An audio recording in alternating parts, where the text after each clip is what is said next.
Hello everyone, this is रईनीस। आज हम एक नई स्टोरी के साथ शुरुआत करते हैं।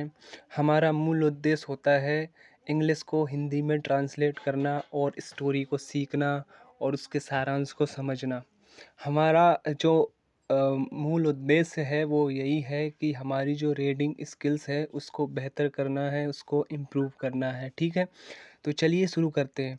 और एक अच्छी रीडिंग स्किल्स को बनाने के लिए एक स्टोरी से अच्छा कोई और तरीका नहीं हो सकता, क्योंकि स्टोरीज़ में हमें अच्छा भी लगता है, इंटरेस्टिंग भी लगती है और हम रीडिंग स्किल्स को भी अच्छा बेहतर कर सकते हैं। ठीक है, तो चलिए आज की स्टोरी शुरू करते हैं। आज की स्टोरी है the rabbit and the two toys. देखिए, रैबिट यानी होता है खरगोश और टू टॉयज़ यानी होता है कछुआ, यानी कि एक खरगोश और कछुआ। चलिए अब हम अपनी स्टोरी को करते हैं start. Once upon a time there was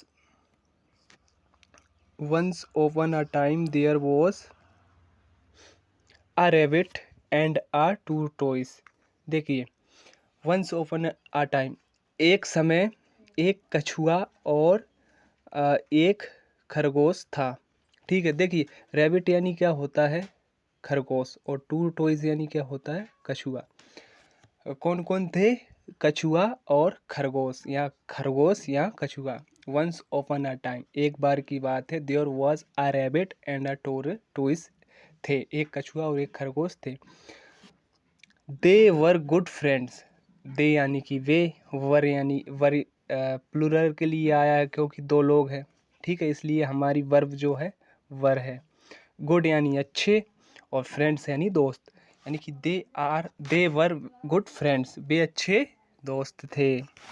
ठीक है, फिर दे आया, दे इसलिए आया क्योंकि हमारी जो नाउन है खरगोश और कछुआ दो है, यानी कि प्लूरल है। तो they use to meet and play every day. वह हर दिन मिलते और हर दिन खेलते। क्या करते थे वे? रोज मिलते थे और रोज खेलते थे। Play every day. ठीक है, प्ले यानी खेलना, मीट यानी मिलना, यूज टू का मतलब होता है डेली जो लाइफ में जो चीज़ें चलती हैं, मतलब मिलना जुलना, इस तरीके से हम यूज टू का इस्तेमाल कर सकते हैं। एवरी डे यानी कि हर दिन। द रैबिट ऑलवेज वो stated that he could run faster than the tortoise. देखिए, वो स्टेड यानी होता है सेखी वगारना। क्या होता है? वो स्टेड यानी सेखी वगारना। तो जो रैबिट था यानी कि खरगोश था, ऑलवेज यानी हमेशा, वो स्टेड यानी सेकी बखेरना, that he could run faster than the tortoise. और वो हमेशा अपनी तारीफ या सेकी वगारता रहता था और बोलता था कि खरगोश जो है, मतलब तुम मेरे से ज़्यादा नहीं दौड़ सकते। यानी कछुआ से वो बोलता था, कौन? खरगोश, कि भाई तुम मेरे से ज़्यादा नहीं दौड़ सकते या मैं तुमसे तेज दौड़ता हूँ। Faster than the tortoise. फिर क्या होता? फिर होता है सो, तो they decided to have a race. तो क्या होता है? डिसाइडेड यानी होता है निर्णय लेना या किया, टू हैव आ रेस यानी कि उन्होंने निर्णय किया कि चलो एक रेस हो जाए, यानी कि एक दौड़ हो जाए, अगर ऐसी बात है तो। They choice a starting and finishing point. उन्होंने एक शुरुआती बिंदु और एक समापन बिंदु को चुना। फिनिशिंग यानी समाप्त होना, स्टार्टिंग यानी शुरू होना। The rabbit run really fast and soon left the tortoise far behind. अब क्या होता है भाई? रैबिट जो है, खरगोश जो है, वास्तव में बहुत तेज दौड़ता है और टूरटोइस यानी कि कछुए को बहुत पीछे छोड़ देता है। क्या होता है? जो खरगोश था बहुत तेज दौड़ा और कछुआ उसके बहुत पीछे रह गया। ठीक है, बिहाइंड यानी पीछे। ही थॉट, उसने सोचा, that tortoise is too slow and he can rest for a while. अब वो सोचता है, क्यों ना मैं रेस्ट कर लूँ कुछ समय के लिए। और जो कछुआ जो है वो तो वैसे भी बहुत आराम से दौड़ रहा है। टू स्लो यानी बहुत धीमे, टूरटोइज यानी कछुआ। ठीक है, तो क्या हो अगर मैं थोड़ा आराम कर लूँ तो अच्छा रहेगा। उसने सोचा, can rest for a while यानी कुछ समय के लिए मैं आराम कर लूँ या रेस्ट कर लूँ। So he stopped under a tree. तो क्या होता है, सो ही यानी वह, स्टॉप्ड यानी रुकना, अंडर अ ट्री तो वह एक पेड़ के नीचे रुक गया, अंडर यानी नीचे, एंड वेंट टू स्लीप और सो गया। ठीक है। Meanwhile tortoise kept walking.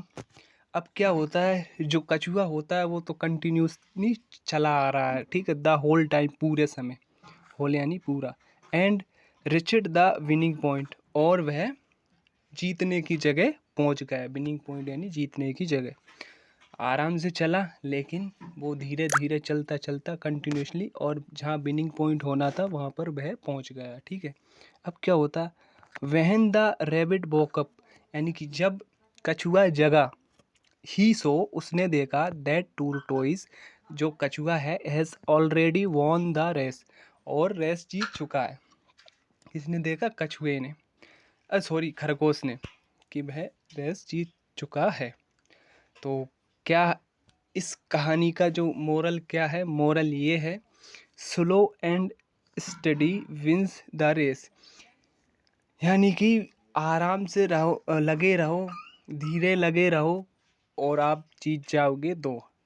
ठीक है। इसका मतलब ये हुआ कि कोई भी जो दौड़ होती है, कोई भी जो रेस होती है, उसको आराम आराम से जीता जा सकता है, ना कि तेज दौड़कर। ये केवल कछुआ और खरगोश की रेस के ऊपर आधारित हमारे लिए मोरल नहीं है, ये बल्कि अ, हमारी जो वास्तविक लाइफ है उससे जुड़ा हुआ ये एक संदेश है। ये एक स्टोरी नहीं है, ये प्रैक्टिकली जीवन के आधारित ऊपर एक संदेश है, एक मैसेज है सभी लोगों को। इस मैसेज के द्वारा ये बताने का प्रयास किया गया है, यदि हम निरंतर किसी कार्य को करते रहें तो हम अंततः जीत जाते हैं, और अगर हम किसी काम को बहुत तेज स्टार्ट करें और बीच में रुक जाए तो शायद वो काम नहीं होगा। इस कहानी का मूल उद्देश्य ये है। तो इसी तरह से हमें अपने काम धीरे धीरे सही पर करते रहना चाहिए, कंटिन्यूसली। अब खरगोश को ये अभिमान हो गया था कि I am win the race, किससे पहले, बिफोर टूरिज्म से पहले। तो ये उसने सोच लिया था कि मैं तो जीत ही जाऊंगा, ये कछुआ क्या ही लगेगा मेरे आगे। लेकिन अंत में कौन जीता, जो धीमे लगा रहा। धीमे लगे रहो, कुछ भी काम करते रहो, और अंततः आप जीत जाओगे। तो होपफुली ये स्टोरी आपको समझ आई होगी। जय हिंद, जय भारत। मिलते हैं अगली स्टोरी में।